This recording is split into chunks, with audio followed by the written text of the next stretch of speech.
শুরুতেই বলে রাখছি, ভিডিওটি কোনো একটি দল বা গোষ্ঠীর জন্য নয়, ভিডিওটি সার্বজনীন। তাহলে চলুন শুরু করা যাক। ফিরআউনের পতন হয়েছিল মুসার হাতে, সেই মুসা মেসি হয়ে ফেরত এসেছে। সেই মুসা মেসি হয়ে ফেরত এসেছে। যারা পর্তুগাল, যারা ব্রাজিল, যারা জার্মানির সাপোর্টার, যারা মিশরের সাপোর্টার, এই যারা গুপ্ত, তাদের কখনোই জয় হবে না। অবাক হচ্ছেন? যদি হয়ে থাকেন তাহলে একটু শক্ত হয়ে বসুন, কারণ এ তো কেবল শুরু। আল্লাহ স্বয়ং নিজ হাতে ফেরেশতা পাঠিয়ে আমাদেরকে জয় করে দিয়েছে। কোথায় যাচ্ছেন? এখনো শেষ হয়নি। আমি ওদের সাথে বসে বসে দোয়া পড়তেছিলাম যে আল্লাহ যাতে জিতে আমার ছেলে মেয়ের মুখটা যেন হাসি মুখ ফোটে। ব্যাপারটা সুন্দর না যে আপনি একজন ইহুদি বা কাফেরের জন্য দোয়া করছেন, তাও দোয়া ইউনুসের মতো একটি শক্তিশালী দোয়া। আচ্ছা, এবার একটা ঘটনা চিন্তা করুন তো। ধরুন আপনার বাবা, মা, স্ত্রী কিংবা সন্তান কেউ একজন খুব গুরুতর অসুস্থ এবং আপনি তাকে নিয়ে অ্যাম্বুলেন্সে করে হসপিটালে যাচ্ছেন, কিন্তু আপনি মাঝপথে আটকে আছেন। কারণ রাস্তা আটকে এভাবে উল্লাস করছে, আপনাদের অ্যাম্বুলেন্স নিশ্চয়ই আপনার ইয়েতে আছেন, মানে আপনাদের কেমন লাগছে? আর কষ্টজনক ভাই, এটা সবচেয়ে কষ্টজনক। এবার এই স্লোগানটি খুব মনোযোগ দিয়ে শুনুন। কেমন ভীতিকর একটা ব্যাপার, তাই না? আচ্ছা, ব্যাপারটা অনেক এককেন্দ্রিক হয়ে যাচ্ছে, তাই তো? এবার আপনাদেরকে একটা তথ্য দিই। জায়গায় গত 15 দিনে গড়ে 16 জন করে মানুষকে করা হয়েছে, যারা আসলে মুসলমান, আর যারা করছে তারা হচ্ছে ইহুদি। আপনার জানা দরকার কারাই ইহুদি।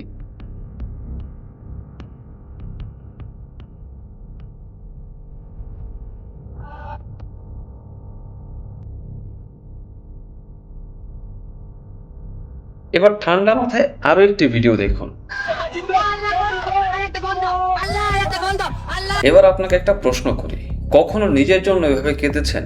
হতে পারে যে আল্লাহ আপনি আমার রিজিক বৃদ্ধি করে দেন, অথবা আল্লাহ আপনি আমাকে ইমানদার বানিয়ে দেন, অথবা অন্তত নিজের গুনাহ মাফের জন্য কখনো এভাবে কেঁদেছেন? মনে পড়ছে না, তাই তো? ব্যাপার না, চলুন সামনে এগোনো যাক। এবার আপনাকে কিছু দৃশ্যপট দেখাই।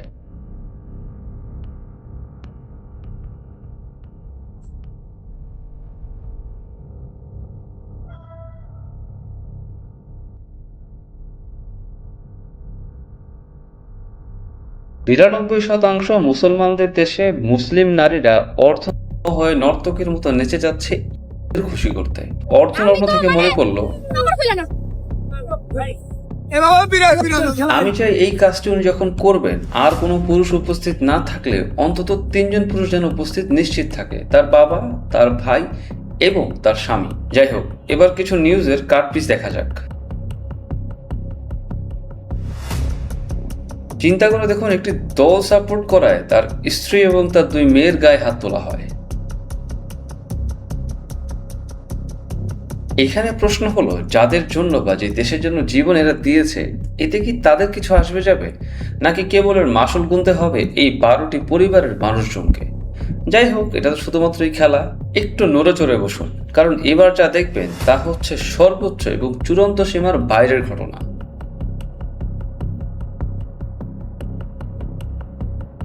এই লেখাটি দেখার পর আমার মুখ দিয়ে শুধুমাত্র একটি শব্দই বের হয়েছে, এবং সেটা হলো আস্তাগফিরুল্লাহ। আচ্ছা, অনেক কিছুই তো বললাম, এবার আসলে একটু বোঝার চেষ্টা করি যে কেন এত কিছু হচ্ছে। আসলে ইসরায়েল একদিন গ্রেটার ইসরায়েল হতেই হবে এবং হবে, আর এটা বোঝার জন্য আপনাকে এজেন্ডা 2030, এজেন্ডা 2050 এবং বাল সম্পর্কে জানতে হবে। জানি আমি আগামীতে আলোচনা করব, তবে গ্রেটার ইসরায়েল হওয়ার জন্য মুসলিম দেশগুলোকে পাচাটা, মুসলিম পুরুষদেরকে পঙ্গু এবং মুসলিম নারীদেরকে বানাতেই হবে, আর সেই পরিকল্পনার অংশই হচ্ছে এতক্ষণ আপনি যা দেখলেন। এবার আমি যা বলবো তা হচ্ছে এই সময়ের সবচেয়ে স্পর্শকাতর জায়গা।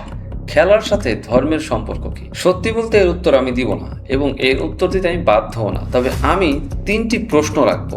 মেসি, রোনালদো কিংবা নেইমারের জন্য আপনার যে আবেগ, সেই আবেগ কি আপনি যে নবীর উম্মত তার জন্য আছে?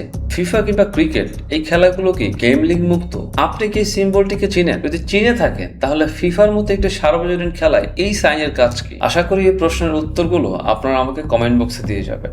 সুস্থ থাকুন, ভালো থাকুন, আপনাদের জন্য শুভকামনা। দুনিয়াতে আপনার পছন্দের, আপনার প্রিয়, আপনার ভালোবাসার মানুষ, আপনি যার ভক্ত অনুরক্ত হিসাবে নিজেকে দাবি করছেন, তার অনুসারী হিসাবে তাকে আপনি গর্ব করছেন, কিয়ামতের ময়দানে আপনাকে আল্লাহ রাব্বুল আলামিন তার সঙ্গে উঠাবেন।